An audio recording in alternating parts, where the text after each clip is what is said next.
गथ'आ matric pass जानायनि उनावहाय बिमा बिफाखौ बुंबाय जे आंनो मबाइल नांगौ 50,000नि 1 लाखनि, आंनो बाइक नांगौ 2 लाख 3 लाख 2.5 लाखनि। जाय गथ'आ बेबायदि बुंबाय दाखालि मेट्रिक पास जानायाव ओइ दिनखालिनिफ्रायनो बे गथ'नि लाइफआ धंस जाखाबाय 90%निया। खारन जों बेखौनो नुबाय दं, नंगौना नङा? मेट्रिक पास जानायनि उनावनो बिबाय बियो आंनो 50,000नि मबाइल नांगौ, 3 लाखनि बाइक नांगौ। ओइ दिनखालि जोब्बाय बे फिनिश। दा बेखायनो साबधान, बे बाइक बे मबाइला जोंनि इयुन जोलैखौ जोंनि फिसाफोरखौ धंस खालामगासिनो दङ। दाना बाइक दाम गोसानि मबाइल दाम गोसानि बिनायनि दायनिगिरिया खिन्थु बे नानि मोननियाव थायो, एसे सिख्लाफोरनियाव। तारमाने बिसोरो मा होननानै सानो, बाइक दाम गोसा मबाइल दाम गोसानि लाबासो सिख्लाफ्रा गोसोथोयोलै। बे साननायफ्रा बेबायदि, नंगौना? दा ओंखायनो बिसोरनो दाम गोसानि बाइक दाम गोसानि मबाइल नागिरो आरोखि। खिन्थु गोसोआव लाखियो जारौमोन सनाफोर,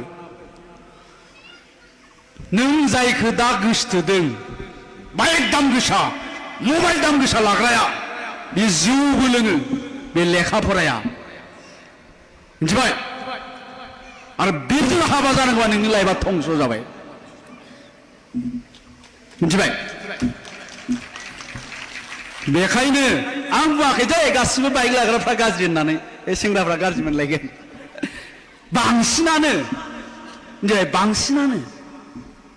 दा ओंखायनो आङो बुंदों जोंनि लाइमोनफोरखौ नैबे बुब्लिया नैबे टाइमानो जाहैबाय गावनि जिउखौ दानायनि मोनसे बेस्ट टाइम, गावनि जिउनि लामाखौ दानानै सोरजिना लानायनि साबसिन समय। बेनिफ्राय आरो साबसिन सम गैला। बे बारग'लाङोब्लाथाय ओजोंहाय गैलिया। दा बेखायनो बे समखौ आद्रि दा खालाम। बेबायदि बैसोआव नोंगौ खालि रंजा बाजा आला दिङा ओरै ओरै देखायनोखौल' लुबैयो।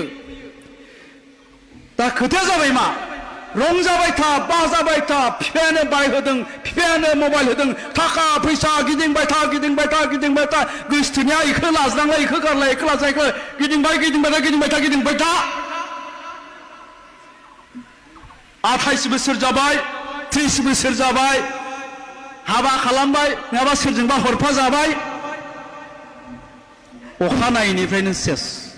दा जों इखौनो नुबाय दङ, नंगौना नङा देनाय?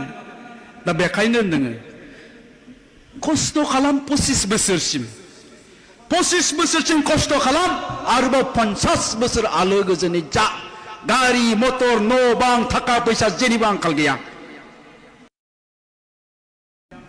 जाय गथ'आ मेट्रिक पास जानायनि उनावहाय बिमा बिफाखौ बुंबाय जे आंनो मबाइल नांगौ 50,000नि 1 लाखनि, आंनो बाइक नांगौ 2 लाख 3 लाख 2.5 लाखनि। जाय गथ'आ बेबायदि बुंबाय दाखालि मेट्रिक पास जानायाव ओइ दिनखालिनिफ्रायनो बे गथ'नि लाइफआ धंस जाखाबाय 90%निया। खारन जों बेखौनो नुबाय दं, नंगौना नङा? मेट्रिक पास जानायनि उनावनो बिबाय बियो आंनो 50,000नि मबाइल नांगौ, 3 लाखनि बाइक नांगौ। ओइ दिनखालि जोब्बाय बे फिनिश। दा बेखायनो साबधान, बे बाइक बे मबाइला जोंनि इयुन जोलैखौ जोंनि फिसाफोरखौ धंस खालामगासिनो दङ। दाना बाइक दाम गोसानि मबाइल दाम गोसानि बिनायनि दायनिगिरिया खिन्थु बे नानि मोननियाव थायो, एसे सिख्लाफोरनियाव। तारमाने बिसोरो मा होननानै सानो, बाइक दाम गोसा मबाइल दाम गोसानि लाबासो सिख्लाफ्रा गोसोथोयोलै। बे साननायफ्रा बेबायदि, नंगौना? दा ओंखायनो बिसोरनो दाम गोसानि बाइक दाम गोसानि मबाइल नागिरो आरोखि। खिन्थु गोसोआव लाखियो जारौमोन सनाफोर, नों जायखौ दा गोसोथोदों बाइक दाम गोसा मबाइल दाम गोसा लाग्राया, बे जौबो लोङो, बे लेखा फराया, मिथिबाय? आरो बेजों हाबा जानांगौबा नोंनि लाइफआ धंस जाबाय,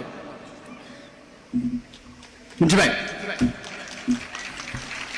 बेखायनो आं बुङाखै दे गासिबो बाइक लाग्राफ्रा गाज्रि होननानै सेंग्राफ्रा गाज्रि मोनलायगोन बांसिनानो दा ओंखायनो आङो बुंदों जोंनि लाइमोनफोरखौ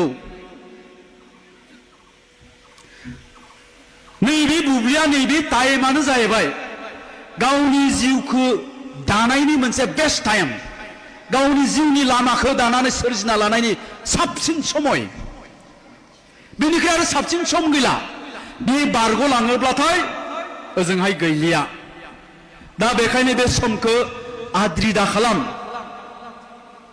बेबायदि बैसोआव नोंगौ खालि रंजा बाजा आला दिङा ओरै देखायनोखौल' लुबैयो दा खोथाया जाबाय मा रंजाबाय था बाजाबाय था बिफायानो बाइक होदों बिफायानो मबाइल होदों थाखा फैसा गिदिंबाय था गोसोथोनाया इखौ लाज्लांलाय इखौ गारलाय इखौ लाज्लाय इखौ गिदिंबाय था 28 बोसोर जाबाय 30 बोसोर जाबाय हाबा खालामबाय नङाबा सोरजोंबा हरफा जाबाय अखानायैनिफ्रायनो सेस दा जों इखौनो नुबाय दङ नोंगोना नङा देनाय दा बेखायनो होनदों खस्थ' खालाम 25 बोसोरसिम खस्थ' खालाम आरोबाव 50 बोसोर आलो गोजोनै जा गारि मटर न' बां थाखा फैसा जेनिबो आंखाल गैया